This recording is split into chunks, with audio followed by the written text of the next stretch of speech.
Estimation techniques important for PMP certification. In this video, I am going to record and tell you which are the important estimation techniques, which technique you will have to use when, if you have to use the estimation faster, which technique you'll use, if you need to have detailed estimation, which technique you'll use, based on the amount of information you have, if you've got less information, what technique will you use, and if you need a lot of details, a lot of information, which technique will you use, and if you want to reduce the risk, right, which technique you will have to use. In this video, I am going to record and tell you what are these different estimation techniques. You need to know when are these used based on the amount of data, information, urgency, and the risk which you have. Very important for your PMP certification. Watch this video till end. It will surely cover a couple of questions on your PMP examination. Easy way to understand this concept. I'm going to simplify it and give it to you. Okay, please let's watch this video and let's try to understand more about the estimation techniques. The first one, the first one that we have is analogous estimation. Analogous, similar to something. We're comparing with something. What are we comparing with? We are comparing with an historical data, a previous project that was similar to this project. Like in one of the organizations where I was working, it was a product organization and we were a B2B organization wherein we had done similar projects to customers, and we used to go and check like, okay, what all is info is that they need. Okay, they just need the visibility of the users, a simple hierarchy and reporting. Okay, then it's going to take like 8 months or 6 months, whatever is the estimation, right? We've done it in the past. We're going to come and tell these numbers to them easily. We don't have to sit and break our head, go a lot of details and give the estimation, right? So it's very easy because it's almost a similar project. You can go ahead and do it, right? So that is analogous estimation. Historical data, similar projects, okay? These are the keywords. Quick and easy. This is the fastest way of estimating, okay? So quick and easy way of giving an estimation to customer. You want to crack a deal, you have to go and tell the customer, okay, yeah, we can do it. We've done similar projects in the past and this is how fast we can do it. Quick and easy of estimations, analogous estimation. It is little less accurate because sometimes projects are unique and you may not get the, it might have some slippages, okay? But if you want to give a quick and faster estimate, historical data, an expert can come and give the information, then you can use analogous estimation. It is usually used in the initiation phase of the project where the details are very less at a very high level, okay? So this is when it is used. The next technique is parametric estimation. Okay, in parametric estimation, it is related to the analogous estimation, but we look into historical data with some parameters. Okay, like for example, if a particular component has to be built, like how many days a developer will take to build this component, okay, and then after that a particular button has to be done, how many days is going to take. So you have got parameters, right? If you have to build a single page application, how many days is going to take. So all these parameters are put on an Excel sheet. Okay, like in one of the organizations I was working, it was an agency wherein we had the AEM Adobe Experience Manager websites to build. We had got all these parameters listed down in the website. It was easy for anybody to just go and check what all is it. Just click the drop downs. You get all the estimates easily over there. Okay, so that's another way of estimating. That's called parametric estimation, in which you use calculations. Okay, you're calculating something, right? 1, 2, 3, 4. You're adding up things. Okay, but based on the historical data.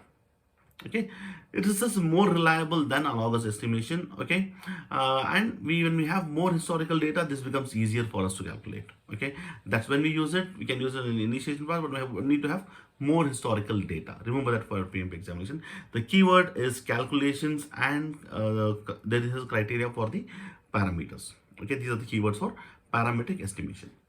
The next estimation technique is bottom-up estimation technique. Bottom-up estimation technique is also known as detailed estimation technique, wherein you decompose the work packages, the activities, you break them down. Okay, you break them all of these down, and then you come with this estimation. Okay, detailed estimates. Okay, like the estimates add on from bottom to up. Okay, this is ideally done when you need a detailed estimation to be given. Okay, usually done in the middle part of the project. Okay, when the project manager comes, I need a lot of details, I need to break down everything, I need to know how much it's going to take. That's the time you're going to take up the bottom up estimating. Okay, this is like going from down to up. Analogous also top down, but bottom is opposite of that, so down to up. But it is time consuming to do this kind of estimation, but this is also very helpful because you have got a lot of details. The probability and accuracy is higher in this.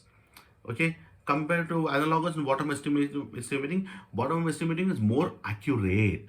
Okay, so in later stage of projects is usually done during the execution of the project, right? When the project is happening, this happens when. Okay, so ideally what happens, let's say for example there are some 60 stories to be delivered on a particular project. So you go in detail and analyze all the 60, you come up with the mandates for this. Okay, these stories are so many mandates, and then plus or minus say 10%, 15% buffer you're putting in, and you give it to the customer. That's like more of a bottom estimating, but this is used in later stage of the project. Okay, then finally, we have one more called 3-point estimation. 3-point estimation is a technique wherein you come with three types of estimates based on the parameters you have. You come with the optimistic estimate, most likely, and pessimistic, the whole divided by 3. In weighted average, what we do is we give 4 times more value to the most likely value and divided by 6. Okay, so estimates are arrived as an averages. So you go with the laws of averages and then you come with the estimates. So that's a better estimates. It's more scientific way of doing this, right? In 3-point estimate, you have got a weighted average, which is also called as beta estimation. That's also very important. Remember this for your PMP examination. So these are the important estimation techniques. So when do we use this 3-point estimation technique? When the risks are high, right? So we want to get more confidence. You get the best estimates, the worst estimates, the worst estimates, and then divide by 3. So this gives you more accuracy. Okay, that's the importance of this. Okay, so 3-point estimation, another word for this is also called as mean or average estimation. Okay, keywords is like you're using like optimistic, most likely, pessimistic estimates. You're coming with 3 types of estimates and then divided by 3 and you get the average. If it is weighted mean, you divide by 6 and you put 4 into n, 4 times most likely value, add that up. Okay, so these are the important estimation techniques. Along with this, PMI also suggests 3 more types of estimations that we can do when we are working on projects. The first one is called the ROM, rough order magnitude estimate. In rough order magnitude estimate, we are coming with a high level estimate. Let's say for example, the project is for 100 days. So the range is a minus 25 to plus 75. So the project could be completed with 75 days to 175 days. Okay, that's a rough order estimate. Then you have got, this is usually used in the initial phase of the project. Okay, I'll talk about that a little bit. Budgeted estimates are like minus 10% to plus 25%. So once you get more details, more clarity during the planning part of the project, you get more inputs. That time the estimate could be like 90 days to 125 days. Okay, that's the level of accuracy. See, as we get more information, more data, we are able to give better estimates. And finally, definitive estimate. A definitive estimate is towards the middle of the project execution time, when you're very sure how much Boomerang is going to take. Accuracy again comes from more better, it becomes like minus 5% or 10%, could be done in like 95 days to 110 days. So when are these used? So during initiation, rough order magnitude estimate is used during the initiation, budgeted is used during the planning, definite is used during execution. Okay, so this is also definitely estimates are more like your bottom up estimates.